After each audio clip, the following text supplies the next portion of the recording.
Let's pick up our magnifying glasses once again. Time to look at some very small and very old coins. Old even for this channel standards. Today we're having a nice assortment of Greek silver obols to look at, from the late archaic and the classical periods. So we're talking about the late 600s to around the 400s BC, some pretty early coins in Greek history. Before getting to the coins, let's maybe get a bit of historical context. The first question that comes to my mind is, like, why? Why are these things so damn small? And what could such a small amount of silver buy back when these were money, right? So the obol was the fractional unit of the standard silver coin used by the Greeks, the drachma. The drachma itself varied in weight.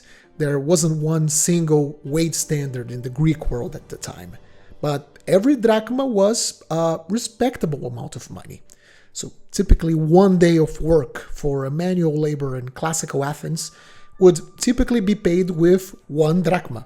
So since this was quite a bit of money, some sort of smaller change was necessary for everyday trade. Just to illustrate, although it's not the focus of this video, here we have an example of a drachma. This one was struck at Apollonia Pontica, a smaller Greek polis on the shores of the Black Sea. It's quite a charming little thing, with the Medusa on one side scaring us away with her ugly face and her tongue coming out of her mouth, and on the reverse we have an anchor. And as we can see, even the drachma itself, which was supposed to be the standard unit, wasn't very big. Depending on the standard, these could weigh between 3 and 4 grams. Precious metals were super valuable back then, so even 3-4 grams of silver had a reasonable amount of purchasing power. The obol was worth a sixth of a drachma, so a more manageable amount of money that you could use for everyday purchases. Think about one of these for a big loaf of bread. Maybe a simple meal at a cheap tavern, a mug of wine, some vegetables, or a small cut of meat. Small house utensils, you could also buy that, like a clay plate or a cup, or maybe a small amount of fabric. Fabric was relatively expensive, so probably with an obol you could buy just enough to maybe make some repairs on a piece of clothing you had. However, the most famous use for the obol was that of a funerary offering. I don't know if you've heard the story of Charon's obol. So according to ancient Greek religion, when you died, you had to cross a river, the river Styx, which divided the land of the living from the afterlife. There was a boatman, Charon, who helped you cross the river on a little raft, but he charged for the service, and he charged 1 obol. That's why a small coin, generally an obol, was placed over the mouth or eyes of the dead. So after they were buried and they woke up in the afterlife, they could immediately find the coin. This tradition was also adopted by the Romans, and even European medieval graves have been found with small coins next to the deceased, something I'm pretty sure the local Catholic priest would not have approved of. But yeah, let's get back to the fact that these coins are just so tiny. I mean, people would have thought back then that this was such an impractical object. It's so small. Obols generally weighed less than a gram, something like 0.8 grams. It depended on the monetary standard. People must have lost these coins all the time. Couldn't they make it, I don't know, like a bit bigger? Maybe they could mix the silver with another cheaper metal, resulting in a larger coin. Or maybe just make these fractional coins a nice big bronze coin you could handle in a more practical way. And yeah, actually, this was what happened later in the Hellenistic period, when very few silver obols were made. There was a gradual shift from the classical to the Hellenistic period, from silver obols to bronze obols. But during the classical period, there was an overall distrust of any metal which did not have intrinsic value. So if the only metal that was accepted as money was silver, small change had to be, well, physically very small. And we need to understand that this was a time of small independent city-states. A silver coin struck in your home city could very well be accepted at another neighboring polis. After all, silver was silver, everyone valued it. Bronze coins, however, were fiduciary money. That is, it had its value dictated by law, in this case, local law, meaning they were money in your city, that's alright, but when you went to another city, they were nothing but a pretty metal disc. They were a different political entity altogether, and your money wasn't good there. So, with that quick explanation, how about we get started with our tiny little coins here? Let's begin with a couple of coins struck at the great city of Cyzicus. Sadly, there's not a lot left today of this once very important city, located on what is modern-day Turkey. Cyzicus was one of the first Greek cities to issue coins, and it continued producing coins well into the Byzantine period. So we're talking about a city with well over 1,000 years of coinage history, substantially more in fact, something like 1,300 years. Here we have one of its first obols, pretty simple design, featuring on the obverse the city's main symbol, a tunnyfish. This particular type is attributed to between the years 580 to 500 BC, very early in the history of coinage. As we can see, the coin isn't even round, it's more like a stamped mini ingot.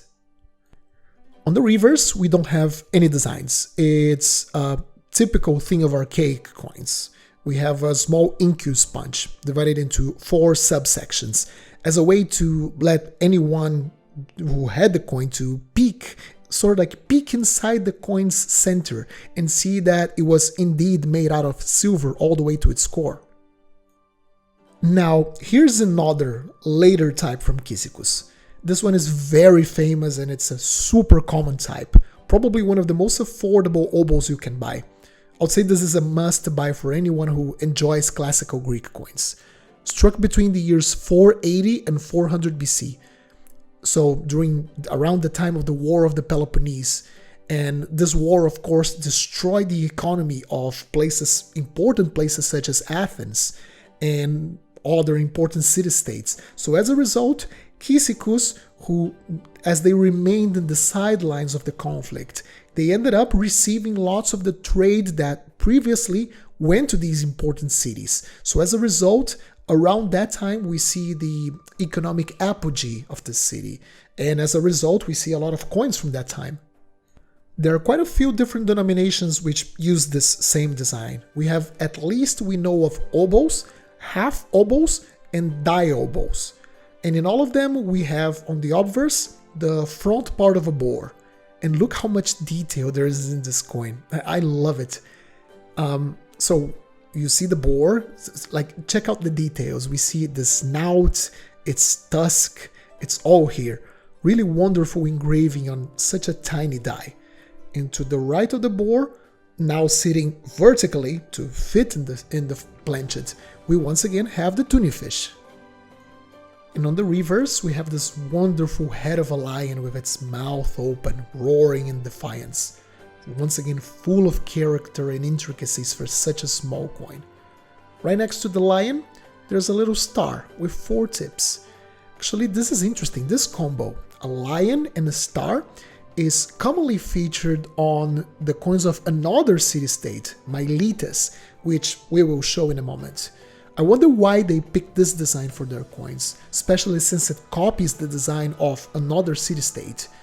I don't know, it makes me wonder if maybe this was due to trade relations between the 2 cities, so they both picked a symbol that was mutually recognizable. It's nice to theorize what it was. Alright, let's look at another coin. Now we go to Ephesus, very important Greek city in the Ionian coast, featured in some stories of the Bible. Very important city later in Roman times, major academic center in antiquity with its libraries, and another city that was a very early adopter of coinage. This example we have here is another very early archaic obol, probably struck between 550 and 500 BC, and it features the typical symbol of the city, a bee, representing the founding myth of the city. So when the earliest colonizers of the polis were looking for a place to found their city, the story says that some muses, some divine creatures, guided the colonists to the proper place, and they took the shape of little bees, so that's why they became the symbol of the city. On the reverse, once again in archaic fashion, we only have the InQ sponge. I like the contrast between the nicely round shape of the flan and the hard square of the InQs. Alright, let's keep going.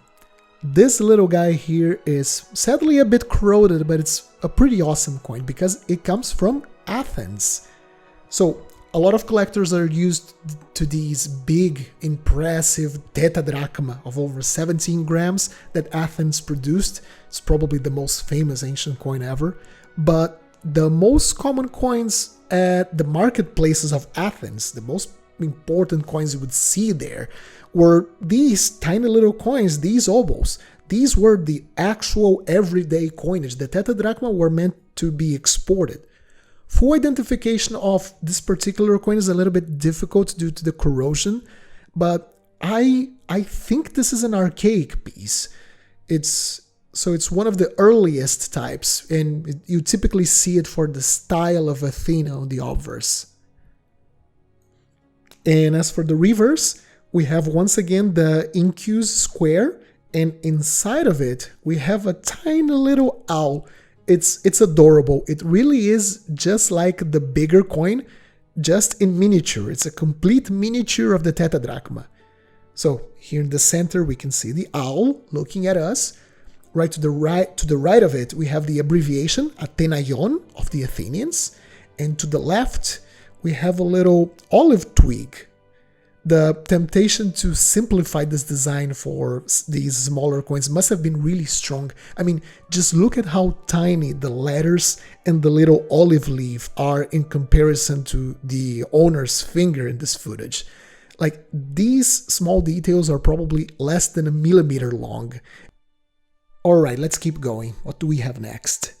Now, that is probably a late archaic, early classical piece. This one is from Miletus, so another city in what is modern-day Western Turkey. I can't really decide if this is an obol or a diobol.